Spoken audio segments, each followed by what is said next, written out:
शस्त्र रख करके बाहर पढ़ने जा सकते हैं? क्या आप शस्त्र रख करके एरोप्लेन के अंदर ट्रैवल कर सकते हैं?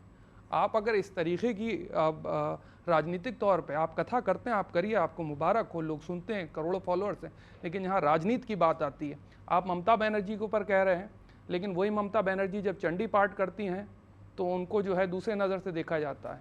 और तीसरी चीज़, जब अगर देश सेकुलर है, जहाँ आप हिंदू राष्ट्र की बात करते हैं, क्या उस बात को गवर्नमेंट संजीदगी से लेती है? तो मेरे 3 प्रश्न हैं, उसके ऊपर आपकी चाहता हूँ कि आप बात बताएं। पहला, जाति जनगणना पे बता दें कि अब आपका स्टैंड क्या है, या तो पुराना वाला है या... एक बहुत बढ़िया ऐप है एस्ट्रोटॉक, वहां पे जो पंडित जी है, आप दोनों का हम मना नहीं कर रहे, जो वीआईपी है आप उसको लेकर आइए, पर उसके लिए अलग से समय लीजिए।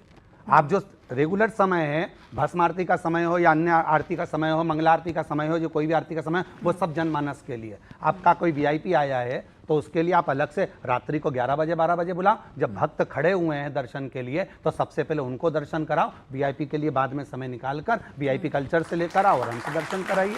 मना नहीं है उसके लिए। सिर्फ अध्यात्म ही नहीं, बहुत सारे राष्ट्रीय मुद्दों पर, राजनेताओं पर अलग अलग बयान जो हैं वो आपके हमने सुने हैं। तो आज ऐसे ही कुछ बयान हम आपको सुनवाने जा रहे हैं, उसके बाद उसी से जुड़ा हुआ सवाल आपसे लेंगे। तो पहला बयान जो हम आपको सुनवाने जा रहे हैं वो है पश्चिम बंगाल की मुख्यमंत्री ममता बनर्जी, उनको लेकर, पश्चिम बंगाल को लेकर आपने क्या कहा था, वो सुनवाते हैं। अपने सनातन धर्म से बढ़कर दुनिया में कोई धर्म नहीं है जो इतना नरम, इतना आनंदित और इतना प्रफुल्लित करने वाला धर्म है। बंगाल में रोज की हिंसा चल रही है और वो मैडम बैठी बैठी देख रही है। वहाँ की मुख्यमंत्री प्रतिदिन बंगाल में सनातनियों पर चोट पहुंचाई जा रही है।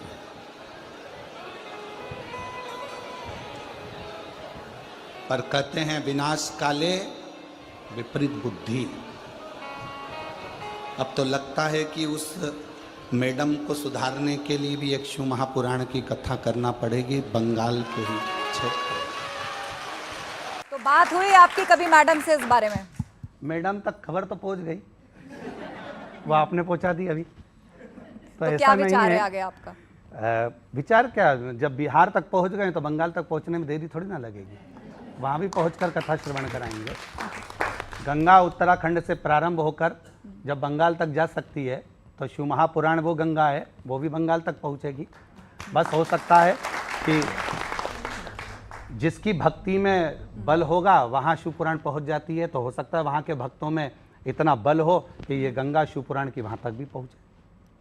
अब आपने गंगा का जिक्र कर ही दिया है तो आपके बहुत सारे उपाय बहुत चर्चा में रहते हैं महाराज जी। आपने कह लीजिए कि मतलब आपने उनको बहुत सरल करके भी रखा है, लेकिन बहुत सारे लोग अलग अलग तरह से उस पर सवाल भी करते हैं। जैसे 1 लोटा जल का आपका उपाय, तो बहुत सारे लोग हैं और मैं भी बैठी हूँ, हमारा भी इंक्रीमेंट का टाइम चल रहा है।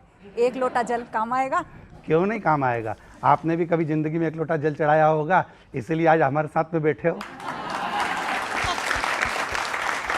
नहीं तो 1 लोटा जल बाबा को चढ़ाने के लिए कितना कितना जन्म लेना पड़ता है। 83,99,999 योनियाँ काटने के बाद ये 84 लाखवें नंबर की योनि आपको और हमको मिली है। तो कहीं ना कहीं वो 83,99,999 योनियाँ कटी होगी, तब अपन मनुष्य की देह में आकर शिव को पहचानने का प्रयास कर रहे हैं। और तो वो नेत्र बंद करने के बाद उत्पन्न हुआ। रुद्राक्ष नेत्र खुले होने पर भगवान शंकर के नेत्र से प्रकट हुआ है। जब माता पार्वती जी को तारकासुर का संहार करने के लिए प्रेरणा दी जा रही थी, तब पार्वती जी कह रही थी कि मैं तारकासुर को नहीं मारूंगी। तब शिवजी ने इस रुद्राक्ष को उत्पन्न कर कर पार्वती जी के ही कंठ में वो रुद्राक्ष की माला धारण कराकर उनको बल प्रदान करा था। शास्त्र कहता है, शिव महापुराण, स्कंद पुराण कहती है, लिंग पुराण वर्णन करती है, कुर्म पुराण तक कहती है कि एक रुद्राक्ष भी अगर आपके शरीर पर है या आप उस रुद्राक्ष को धारण करे हो तो वह आपको शिव और शक्ति का बल अपने आप प्रदान करता है। और वही रुद्राक्ष के लिए आज पूरा जनमानस जो आतुर रहता है कि रुद्राक्ष हमारे पास में होना चाहिए, और वास्तवता एक रुद्राक्ष मनुष्य शरीर पर धारण होना ही चाहिए।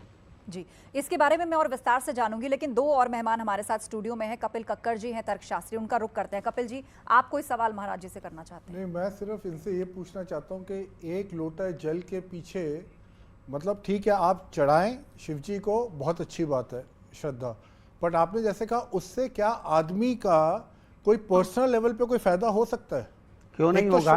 कैसे? हाँ, जब आप एक लोटा जल लेकर अपने घर से निकल कर जाएंगे, जब एक लोटा जल लेकर आप अपने घर से निकल कर जा रहे हैं, तो पूरे घर का जितना वास्तु केंद्र बिंदु है वो अपन मंदिर में जाते हैं, मंदिर में आरती होती है, पूजन होती है, घंटी बजती है, नगाड़े बजते हैं, उसकी पूरी तरंग जल के अंदर आ जाती है। उस जल का अपन 3 बार आचमन करते हैं, भगवान शिव का या मंदिर का जल का आचमन करते हैं, चरणामृत लेते हैं। क्यों लेते हैं? कि हमारे अंदर के पूरे ताप समाप्त हो जाए। उसी तरह जब हमारे घर का भरा हुआ एक लोटा जल मंदिर तक पहुंचता है तो हमारे घर की जो नेगेटिव ऊर्जा है उसको समाप्त करता है वो एक लोटा जल ले इसका जाकर। कोई साइंटिफिक एविडेंस है कि आप अगर जल चढ़ाते हैं वो जो जल है वो नेगेटिविटी घर की कंज्यूम कर लेता है और ऐसी चीज़ें होती हैं? ये बातें सुनने में तो बहुत अच्छी लगती है और मैं भी चाहूँगा ये सब हो, पर सवाल है वास्तु अपने आप में साइंस नहीं है। जबकि हम कहते हैं वो बात अलग है, वास्तु का अपने आप कोई साइंटिफिक वो नहीं है, असेसमेंट या क्या है। दूसरा, आप ये जल जो बात कर रहे हैं नेगेटिव एनर्जी का, इसके पीछे का वो क्या है, एविडेंस क्या है कि ऐसा होता है? ये तो नहीं तो कहानियां हो गई एक तरह से, देखिए, और श्रद्धा तक की बात रह गई। अश्रद्धा नहीं, श्रद्धा का विषय है। अगर जल तत्व नहीं होता, जल तत्व अगर इस पृथ्वी पर नहीं होता तो मनुष्य देह का धारण करना ही बेकार हो जाता। तो हमारे घर का जो जल वहां तक जा रहा है वो जल तत्व को ही तो दर्शित कर रहा है। क्या आप अपने हृदय का भाव लेकर, आप पूरे घर का हृदय लेकर आप शिव को समर्पित कर रहे हो? तो अमेरिका में, यूरोप में, वहां पे तो स्नोफॉल भी होती है, वहां पे तो जल वगैरह वो ऐसा कुछ नहीं करते। वो तो चर्च भी जाते हैं तो जूते पहन के जाते हैं, है ना? देखिए, तो मेरा कहने का मतलब है जो नेगेटिव एनर्जी, पॉजिटिव एनर्जी तो यूनिवर्सल है, वो किसी देश तक तो सीमित नहीं हो सकती।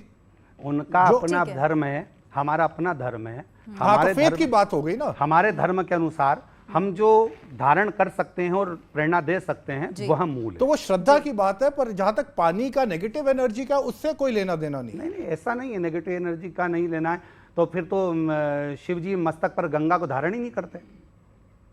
नहीं, वो ठीक है, वो हमारी श्रद्धा है, हमने सुना है, हम मानते हैं। बट चलिए एक बार जनता का भी ओपिनियन ले लेते हैं। हमारे साथ जवाद जी भी जुड़े हुए हैं, उनका भी हम सवाल लेंगे, लेकिन कुछ जनता मुझे लग रहा है कि काफी क्यूरियस है। अंशिका। हाँ बिल्कुल, सवाल इससे पहले मैं जनता का लूँ लगातार, क्योंकि हम महाराज जी को इतने भाषणों में सुनते आए हैं और कई बार हमने देखा है कि वो कथा जब करते हैं तो एक ही सवाल रहता है कि बस उनके दरबार तक पहुंच जाए, यही बड़ी बात है। ऐसे में इससे रिलेटेड एक सवाल है यहाँ पर, मैं ज़रूर वो लेके जाना चाहूँगी। आपका सवाल था। महाराज जी, सबसे पहले आपके चरणों में कोटि कोटि प्रणाम। मेरा क्वेश्चन ये है कि अभी जल के ऊपर जो बात चल रही है तो जल पे ही मेरा ध्यान गया। जैसे गुरु नानक जी थे तो वो गंगा जी गए थे, गंगा जी में देखा कि पंडित लोग अपना सूर्य भगवान को जल चढ़ा रहे हैं, पर गुरु नानक जी ने क्या करा, अपोजिट उसकी तरफ हो गए, वो दूसरी तरफ जल चढ़ाने लगे। तो पंडितों ने पूछा कि भाई आप ये क्या कर रहे हैं? तो उन्होंने कहा आप क्या कर रहे हो? कहा मेरा जल सूर्य भगवान को मैं दे रहा हूँ। तो गुरु नानक जी ने कहा इधर मेरे खेत हैं तो मैं उधर जल दे रहा हूँ। तो ये क्या हमारा पानी, उनका गुरु नानक जी का पानी क्या खेत तक जा सकता था क्या? क्यों नहीं जा सकता? भाव से आप जिसको समर्पित करोगे उसको प्राप्त होगा। एक सुंदर सा प्रसंग हमारे यहाँ कहते हैं कि आप कहीं पर भी बैठकर किसी भी जगह पर किसी व्यक्ति को याद करिए। कुछ समय, ये तो मोबाइल और फ़ोन तो आज हो गए, परंतु पहले बाप और बेटी का संबंध ऐसा होता था कि बेटी बाप को याद करती थी और बाप पत्र लिखकर भेज देता था कि मेरे को मेरी बेटी की याद आ रही है। तो दिल की जो तरंग होती है वो वहाँ तक पहुँचा देती है। स्वयं कबीरदास जी ने भी इसका वर्णन किया है कि भाई जल आप सूर्य नारायण को दे रहे हो, क्या सूर्य तक पहुँचेगा? क्यों नहीं पहुँचेगा? आपका अगर भाव शुद्ध है, आपका मन शुद्ध है और निर्मल भाव से आप किसी को भी प्रदान कर रहे हो तो वो क्यों नहीं पहुँच सकता वहाँ तक? आप फ़ोन पर आप चर्चा कर रहे हो, अपनी मम्मी से बात कर रहे हो, माँ से बात कर रहे हो और माँ से करो माँ मैं तुझे प्रणाम कर रहा हूँ, मैं तुझे नमन कर रहा हूँ, तो माँ ये आकर कहे ना कि तू पहले यहाँ और मुझे प्रणाम कर। दिल्ली से आ तू आगरा मुझे प्रणाम करने के लिए, आपने प्रणाम किया और माँ ने उसको स्वीकार किया। उसी तरह भाव से अगर आप किसी को कुछ दे रहे हो तो वो स्वीकार करता ही है। और मुझे याद आ रहा है कि गीता का उपदेश देते हुए कृष्ण जी भी अर्जुन को यही समझाते हैं कि मैं भाव का भूखा हूँ, भगवान भाव के भूखे हैं। लेकिन बहरहाल हम बहुत सारे सवाल आपसे कर रहे हैं, तो शास्त्र है कि नहीं है हमें उससे मतलब नहीं है, और अब तुम्हारे घर के बेटा और बेटी को शस्त्र चलाना आना चाहिए। तो ये जो हिंदू राष्ट्र की अवधारणा है इसकी मांग जोर पकड़ रही है। अलग अलग आध्यात्मिक मंचों से हम देख रहे हैं कि बहुत ही स्ट्रांगली इस बात को रखा जा रहा है। अब शस्त्र के साथ शास्त्रों के साथ शस्त्र घर में रखेंगे बेटा बेटी? जरूरी है। हमारे जितने देवी देवता हैं कोई भी बिना शस्त्र के नजर ही नहीं आते। शिव जी को देख लो, त्रिशूल है, माँ जगत जननी को देख लो, उनके हाथ में भी शस्त्र हैं। तो शास्त्र भी हमारे यहाँ देवताओं ने रखे हैं, तो शस्त्र भी हमारे देवताओं ने रखे हैं। और आज का जो समय है वो शास्त्र के साथ शस्त्र का होना बहुत जरूरी है। लेकिन महाराज जी, देश तो संविधान से चलता है, यहाँ का एक लॉ सिस्टम है। हम संविधान को प्रणाम करते हैं, हम नमन करते हैं और संविधान का हम सत्कार करते हैं। उसको ऐसा नहीं है कि हम नहीं मानते, पर साथ में आज सुरक्षा की दृष्टि से जिस तरह से देखा जाए तो कश्मीर में जो हरकत हुई है, हिंदू धर्म पूछकर जो मारा गया हुआ है, तो उसके लिए भी तो हाथ में थोड़ा सा शस्त्र होता तो वहीं पर जवाब मिल जाता। पर हमारे सनातनी शस्त्र लेकर चलते नहीं थे, पर अब कुछ समय में ये निश्चित है कि उनकी भी जेबों में शस्त्र लेकर वो साथ में चलेंगे। शास्त्र भी होगा और शस्त्र भी होगा। सैयद जवाद जी हमारे बीच में, राजनीतिक विश्लेषक। जवाद जी, आपको सवाल करना चाहते जी, हैं। बहुत बहुत धन्यवाद आपका। और महाराज जी, मेरा जो है आपको बहुत बहुत मुबारकबाद हो। मैंने कई बार आपको सुना है और कई बातें आपकी बहुत अच्छी भी हैं जो आप समाज के ऊपर करते हैं, लेकिन जहाँ पर राजनीति की बात आती है तो मैंने कई स्टेटमेंट आपको देखे हैं कि आपका झुकाव जो है वो आज की जो मौजूदा सरकार है उस तरफ ज़्यादा रहा। जैसे आपने कहा कि अपने बच्चों को जो है वो बजरंग दल या आरएसएस में ज़रूर भेजो, नंबर एक बात। दूसरी बात, जहां आप कह रहे हैं, क्या आप इस देश के अंदर जो जाति जनगणना को लेकर के बात हो रही, क्या अब आप उसका समर्थन करते हैं? क्योंकि इससे पहले तो आप जाति जनगणना का समर्थन नहीं कर रहे थे, लेकिन आज मैं आपका स्टैंड जानना चाहता हूं कि आज आपका स्टैंड वही है जाति जनगणना को लेकर के जो आपका स्टैंड पहले था। दूसरी सबसे बड़ी बात, आप शस्त्र रखने की बात कर रहे हैं, क्या देश के अंदर आपको पता है अनएम्प्लॉयमेंट कितना है? उसको लेकर के कोई मौजूदा या संजीदगी के तौर पे आप कुछ बात रखते हैं?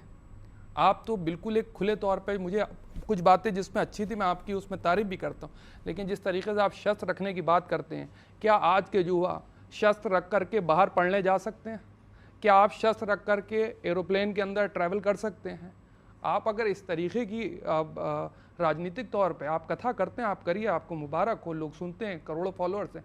लेकिन यहाँ राजनीति की बात आती है, आप ममता बनर्जी के ऊपर कह रहे हैं, लेकिन वही ममता बनर्जी जब चंडी पाठ करती हैं तो उनको जो है दूसरे नज़र से देखा जाता है। और तीसरी चीज़, जब अगर देश सेकुलर है, जहाँ आप हिंदू राष्ट्र की बात करते हैं, क्या उस बात को गवर्नमेंट संजीदगी से लेती है? तो मेरे 3 प्रश्न हैं, उसके ऊपर आपकी चाहता हूँ कि आप बात बताएं। पहला, जाति जनगणना पे बता दें कि अब आपका स्टैंड क्या है, या तो पुराना वाला है या बदल गया है, सरकार को देख के मुझे बता दीजिए। देखिए, ऐसा नहीं है कि वर्तमान सरकार के लिए हम लोग बोल रहे हैं। अगर पुरानी सरकार भी होती और वो सनातन के लिए काम करती तो हम उनके लिए भी बोलते, हम उनके लिए भी पीछे नहीं हटते। जो सनातन के लिए कार्य करेगा, जो सनातन धर्म के लिए अग्रणता रखेगा, हम सबके लिए हैं। हम ममता बनर्जी अगर चंडी पाठ कर रही हैं तो उनके लिए मना नहीं कर रहे हैं। अगर चंडी पाठ करती हैं तो फिर देवी के पंडाल क्यों तोड़वा देती हैं? अगर चंडी पाठ करती हैं तो फिर मंदिर, देवालय, शिवालय क्यों तोड़वा देती हैं? चंडी पाठ करती हैं तो फिर सनातन धर्म को आगे क्यों नहीं बढ़ाती हैं? तो हम किसी को मना नहीं कर रहे हैं, आप अपना कार्य करिए, मना वाली बात नहीं है। पर मूलतः जो सनातन के लिए आगे बढ़ेगा तो पूरा भारत का एक एक संत, साधु, ब्राह्मण, तपस्वी और एक एक सनातनी उसके साथ कदम से कदम मिलाकर चलेगा, ये निश्चितता है। अब उसमें जातीय जनगणना की अगर आप बात करें तो हमारा तो इतना सा निवेदन पूर्व में भी रहा है, हमारी शिव पुराण जो रखाती है वो 4 पाए पर रखाती है। 4 पाए से मतलब है हमारे लिए ब्राह्मण, क्षत्रिय, वैश्य और शूद्र, जब तक के चारों पाए मजबूत नहीं होंगे तब तक हम शिवपुराण को चौकी पर भी नहीं रख सकते, क्योंकि 3 पाए पे से शिवपुराण भी नीचे गिर सकती है। हम 4 पाए की कुर्सी पर बैठे हैं तो मजबूती है। उसी तरह जनगणना के अनुसार या मतगणना के अनुसार हम तो यही कहेंगे कि सबको एकजुट होकर चलना चाहिए। इसमें जातीय भेद होना ही नहीं चाहिए, और जातीय भेद होंगे तो ही हमारा सनातन धर्म टूट जाए। तो सरकार जो जाति जनगणना अब समर्थन कर रही है, पहले विरोध में थी, तो आज आप समर्थन कर रहे हैं या विरोध में है? मैं आपका स्टैंड जानना चाहता हूँ, हाँ या ना, क्लियर घुमाइएगा नहीं। कैसे? पहले आप बताइए, आपका जो स्टैंड था जाति जनगणना को लेकर के, मौजूदा गवर्नमेंट भी विरोध में थी, अब अचानक से आपने देखा कि पहलगाम के बीच में अनाउंस होता है कि जाति जनगणना जो हम कराने जा रहे हैं। तो आज मैं आपका स्टैंड सिर्फ जानना चाहता हूं कि आप जाति जनगणना के समर्थन में या विरोध में? वो मतलब सरकार ने तय कर लिया है कि हम जाति जनगणना करेंगे, तो आज आप वो सरकार का मुद्दा है, सरकार जाने, हमें उससे कोई फर्क नहीं पड़ता। हमारा तो एक ही मुद्दा है, सनातन धर्म को मजबूत करना, बस। ठीक है, आपके उपाय जो हैं वो बहुत चर्चा में बहुत पॉपुलर रहते हैं, क्योंकि एक तो बहुत ही सिंपल होते हैं, लोग घरों में जल्दी कर पाते हैं, और बड़े से बड़ी समस्या के समाधान के लिए आपका दावा होता है कि जैसे एक लोटा जल की बात थी या रुद्राक्ष की बात थी, उपायों को लेकर आपके कई दावे और बयान पूर्व में आए हैं। हम एक बयान आपको ऐसा ही सुनाना चाहेंगे और उसके बाद हम जनता के बीच चलेंगे, इन्हीं उपायों पर कुछ सवाल उनका भी रहेगा। वो बयान सबसे पहले। अदालत में अगर कोई केस चल रहा है, चाहे वो नौकरी से जुड़ा हुआ हो, चाहे सर्विस से जुड़ा हुआ हो, चाहे प्रॉपर्टी से जुड़ा हुआ हो, अदालत में अगर कोई केस चल रहा है और बहुत समय से चल रहा है और उसकी कोई सफलता नहीं मिल रही, कोई सफलता नहीं मिल रही, तो शिव पंचायत के मंदिर में जाकर महाराज 5 पुष्प, एक एक पुष्प एक एक देवता देवी को समर्पित कर दो और उनके चरण में मक्खन का लेपन कर दो। काय का लेपन करना है? माखन का लेपन कर दो और 5 देवताओं के सामने चौमुखी 5 दिए लगा, 4 बत्ती के घी के, गाय के घी के, एक एक देवता के सामने एक एक दिया लगाओ पंचायत का, और काम ना कर कर वापिस लौट कर आ जाइए। वो केस विजयता अगर देगा तो आपके पक्ष में ही देगा, हार नहीं सकते। शिव पंचायत का बहुत प्रबल भाव है महाराज, शिव पंचायत कोई साधारण नहीं होती। अब बताइए, कोर्ट केस सॉल्व हो जाएगा और वो भी अपने पक्ष में आएगा? क्यों नहीं? जब पत्नी पति को मक्खन लगाती है तो पति उसको मोबाइल दिला देता है, तो ये तो कोर्ट केस, उसमें क्या दिक्कत वाला विषय? उसमें पूजन का विधान जो हमारी शिव महापुराण में, पूजन के विधान में कमलगट्टा हो, चाहे माखन हो, चाहे पुष्प हो, आप किस तरह से चढ़ाना। देखिए डॉक्टर भी अगर दवाई देता है ना, ये शिव पुराण में आपने जो बताया, ये लोगों को लगता है कि महाराज जी ने उपाय बताया, पर ये एक तरीका है भगवान को रिझाने का, किस तरह से रिझा सकते हो। डॉक्टर अगर आपको दवाई देता है तो एक साथ लिखकर नहीं दे देगा, कि वो भी बताएगा ये दवाई को पानी से लेना, इस दवाई को सुबह खाली पेट लेना, इस दवाई को शाम को लेना, इस दवाई को दोपहर में लेना, डॉक्टर भी बताएगा। उसी तरह शिव महापुराण ने जनमानस को ये बताना प्रारंभ करा कि किस तरह से फूल चढ़ाना और कौन सा फूल चढ़ाना है और किस जगह पर चढ़ाना है, ये शिव पुराण ने बताना चालू करा। एक साथ लोग जाते थे, पूरा फूल एक साथ शिव जी पर चढ़ा कर आ जाते थे, पूरी बेलपत्र उंडेल कर आ जाते थे, जल चढ़ा कर आ जाते थे, वही बेलपत्र मंदिर में पड़ी रहती थी, उठती नहीं थी। आज के ज़माने में लोग बेलपत्र चढ़ाते हैं तो उठाकर खाते हैं, जल चढ़ाते हैं तो उसका आचमन करते हैं। तो ये शिव महापुराण ने सिखाया है कि आप जिसके समर्पण होकर जा रहे हो, उस समर्पण भाव को आप रखते हुए भगवान को रिझाने का प्रयास करिए। डॉक्टर भी बताता है कि ये सुबह दवाई खाना है, शाम को दवाई खाना है, अभी खाना है कि बाद में खाना है। उसी तरह पूजन का एक विधान है, इसको उपाय लोग कहते हैं, या हम तो कहेंगे कि पूजन का एक तरीका है इसको। जी, अब आपने बिल्व पत्र का नाम लिया है तो एक सवाल मेरा भी है और वो निजी जिज्ञासा से भी जुड़ा है और बहुत लोग उसकी चर्चा भी करते हैं। लोग कहते हैं सोमवार के दिन बिल्व पत्र नहीं तोड़ना चाहिए, क्या ऐसा है? जी, इसको बहुत लेके अलग अलग भिन्न भिन्न राय हैं। शिव महापुराण के अंतर्गत वर्णन है कि बेलपत्र को अमावस्या के दिन, पूर्णिमा के दिन, शिवरात्रि के दिन और सोमवार के दिन, प्रदोष के दिन तोड़ा नहीं जाता। उससे एक दिन पहले हमारे यहाँ तो बेलपत्र की महत्वता ये कही गई है कि एक ही बेलपत्र को अगर आप संभाल कर रख लेते हैं और वो बेलपत्र अगर आप शिव जी को चढ़ाकर वापस उठाकर रख लेते हैं, वही आप बार-बार चढ़ा सकते हैं, दोबारा भी चढ़ा सकते हैं। हाँ, बारंबार बेलपत्र दोबारा चढ़ा सकते हैं। बेलपत्र लेकिन महाराज जी कहा तो ये जाता है ना कि भगवान को तो अनछुआ और शुद्ध चढ़ाना चाहिए, तो अगर हम एक दिन पहले तोड़ लेंगे तो बिल्कुल बिल्कुल शिव स्वीकार करेंगे, उसमें कोई दिक्कत नहीं है। भगवान शंकर को ये नहीं है कि आपका एक दिन पुराना बेलपत्र है तो भगवान शंकर स्वीकार नहीं करेंगे। जब मुर्दे की भस्म स्वीकार कर सकते हैं, जब चंड का भाग स्वीकार कर सकते हैं, तो ये तो भगवान शंकर पर बेलपत्र है, अक्षत है, आप दिल से रिझाने का प्रयास करिए, वो सब स्वीकार करेगा। अंशिका का रुख कर लेते हैं, जनता के कुछ सवाल हैं। बिल्कुल, इससे पहले मैं जनता के सवाल लूँ, मुझे पूछना था पंडित जी आपसे एक सवाल, क्योंकि धर्म को लेकर भी बहुत बात हो रही है और लगातार, क्योंकि आप सीहोर के ही रहने वाले हैं, सीहोर के लोग ये कहते हैं कि हमारे बाबा कहाँ कहाँ चले जा रहे हैं। उन्हें बहुत ज़्यादा इंतज़ार रहता है कई बार कि आप वहाँ पर भी उन्हें मौका मिले आपके कथा में जुड़ने का, लेकिन वहाँ के लोग ये कहते हैं, और जनता से भी जब मैं अभी बातचीत कर रही थी तो उनका यही कहना था कि कई लाखों रुपए लगते हैं आपके कथा में जाने के लिए, कई बार आपसे कथा करवाने के लिए। इतने महंगे बाबा कैसे हो गए हमारे? देखिए, बाबा तो महंगे हुए नहीं हैं। सीहोर के वासियों के लिए और क्षेत्रवासियों के लिए 2 कथा सीहोर में हमेशा होती है। गुरु पूर्णिमा महोत्सव के समय होती है, रुद्राक्ष महोत्सव के समय होती है। और विषय रहा कि बाबा महंगा हो गया, तो मेरा बाबा तो वैसे ही कुबेर भंडारी इतना महंगा है कि उसकी तो कोई फर्क ही नहीं है कि कितने का होगा, क्योंकि अपने पास कुछ नहीं रखता। वो जो भी कुछ रखता है लंकापति रावण को दे देता है, कभी भस्मासुर को दे देता है, कभी किसी को दे देता है। हम जितनी कथा अपने समय पर करें हैं, जितनी कथाओं का स्मरण यहाँ पर आप कहीं पर भी किसी भी यजमान के यहाँ जाकर पूछ सकते हैं कि सीहोर वाला बाबा आज भी अपने ही किराए से आता है, अपने ही किराए से जाता है। दिल्ली में भी धर्म ना छोड़े, वही सच्चा सनातनी है, वही सच्चा हिंदू है। धर्म बदलवाने वालों के लिए आपका क्या संदेश, जो जबरदस्ती धर्म बदलवाते हैं, प्रलोभन देकर, लालच देकर, और अभी हाल ही में आपने तो देखा ही होगा भोपाल और इंदौर से जो खबरें सामने आ रही हैं। देखिए, हमने पहले भी कहा है, आप मार मार कर उनका धर्म बदलवा भी लोगे तो वो बदलना नहीं है, आज नहीं तो कल फिर घात दे देंगे। उससे अच्छा है जो लोग पूर्व में चले गए हैं या किसी न किसी रूप में पहुंच चुके हैं, वो अगर आना चाहते हैं हमारे धर्म में वापस आए, मना नहीं, पर जो बचे हैं उनको हम अच्छा संभाल कर रखें। पहले विचार करें कि ये अपना धर्म छोड़कर क्यों चले गए।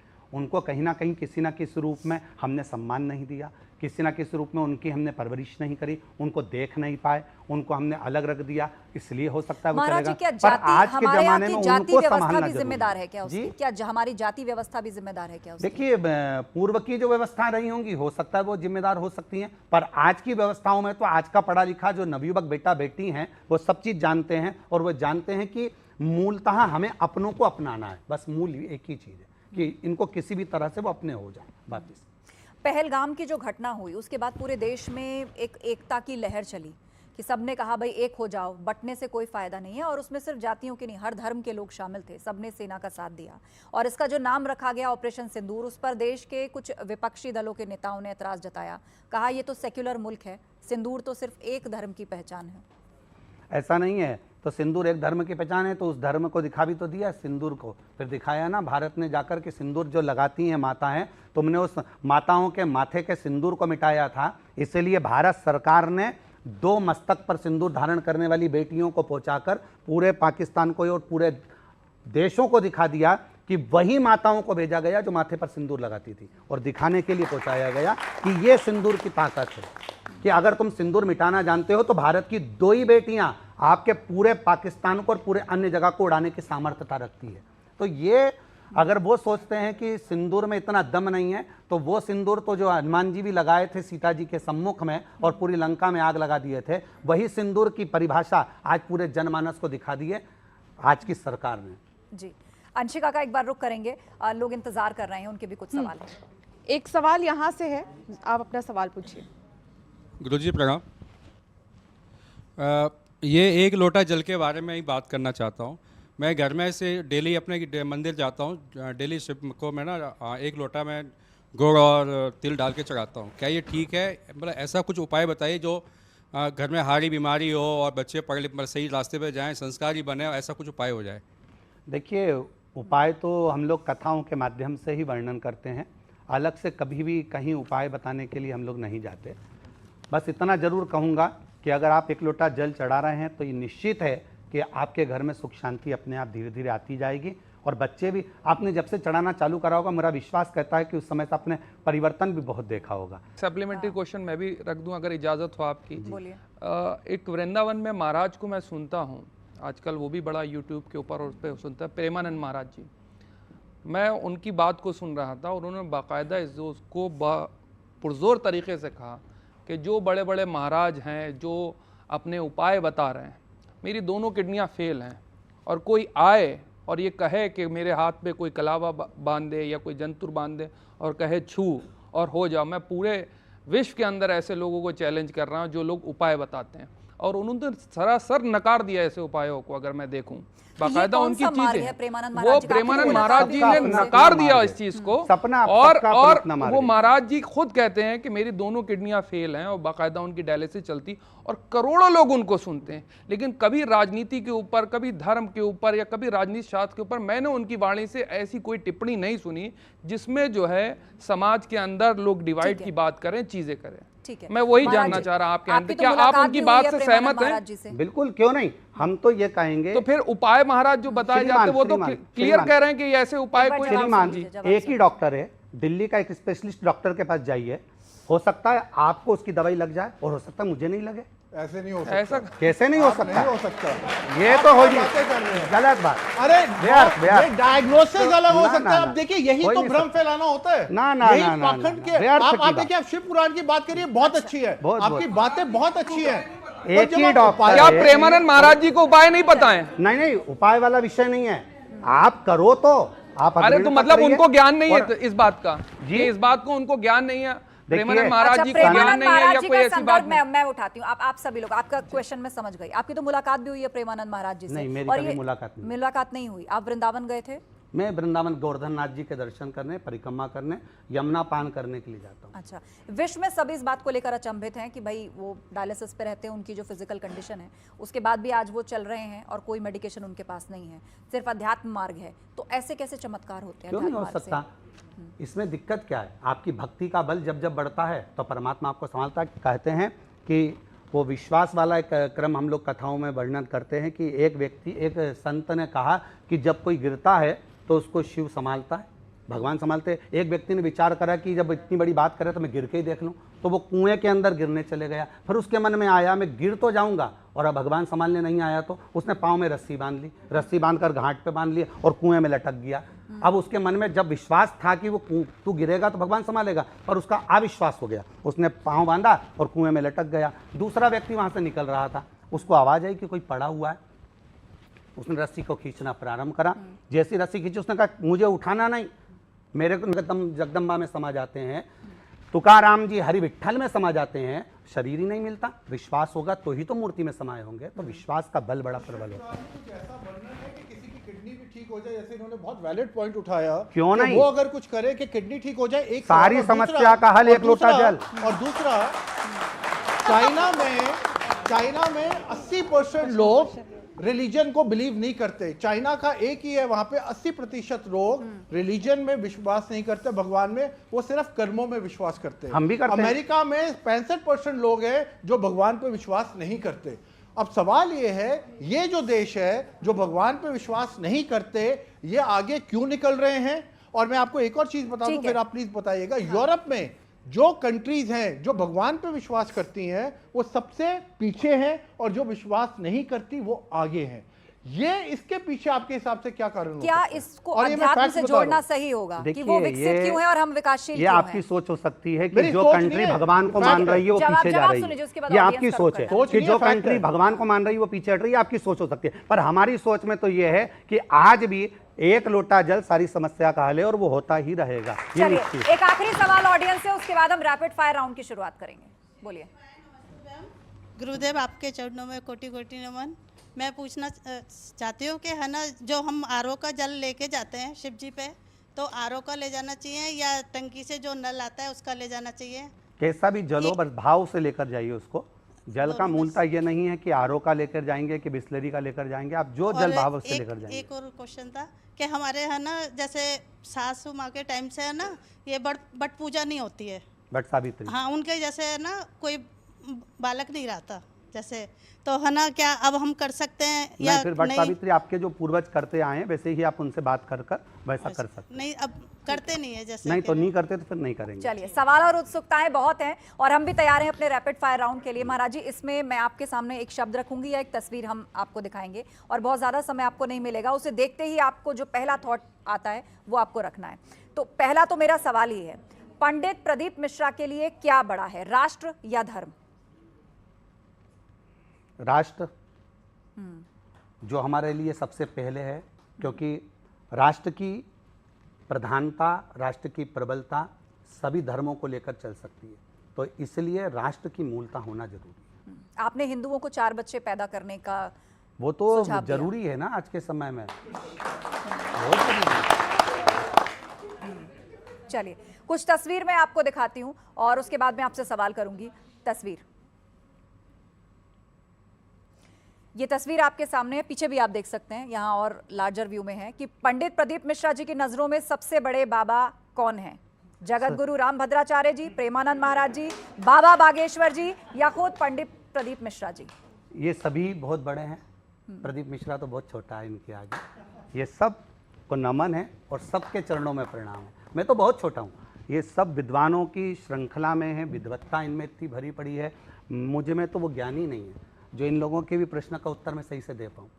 इतनी विद्वत्ता मुझ में नहीं है। ये तो मेरी पॉलिटिकली तो करेक्ट जवाब केवल शिव और शिव की भक्ति, इसके सिवा मेरे पास कुछ भी नहीं। अच्छा, अपना नाम तो आपने बाहर निकाल दिया, लेकिन बाकी की जो 3 तस्वीरें हैं उनमें सब प्रथम है मेरे लिए, सबको प्रणाम है। ठीक है, चलिए दूसरी तस्वीर। और सवाल मेरा, आप मेरी तरफ देखें। राधे राधे। राधे राधे। कुछ कहना चाहेंगे आप इस पर? क्या बोलूं, जो कृष्ण पहले जी से हैं, दिल में राधा बसा जी हुआ हैं, है। राधा जी हैं, कृष्ण जी हाँ, हैं। राधा कृष्ण हमारे दिल में, हमारी गुरु दीक्षा के समय पर ठाकुर जी के सम्मुख में तुलसी का दल लेकर जब कृष्ण की शरणागति दी जाती है तो राधा कृष्ण हमारे दिल में बस जाते हैं। तो वो किसी न किसी रूप में मन में जब बसे हुए हैं तो उनको प्रकट क्या करा, जब वो कहते हैं ना अपनी तिजोरी कभी भी नौकरों को साफ करने को नहीं देना चाहिए। तो ये तो हमारे दिल में ऐसे बसे हुए हैं कि इसका क्या वर्णन करें, वो पहले से ही हमारे दिल में है। चलिए अगली तस्वीर।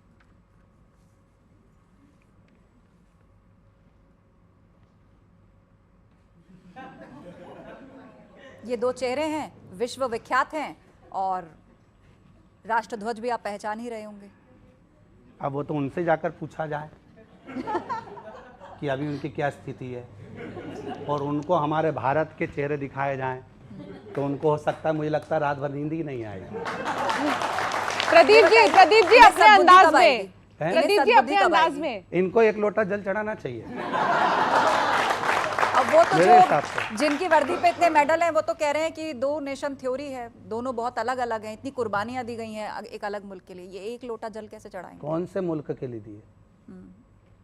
जिसका झंडा आप देख रहे हैं। नहीं, तो वो उनके मुल्क के लिए ना जाने कौन सी कुर्बानी दी होगी। वो ऐसी कुर्बानी तो हर साल देते रहते हैं।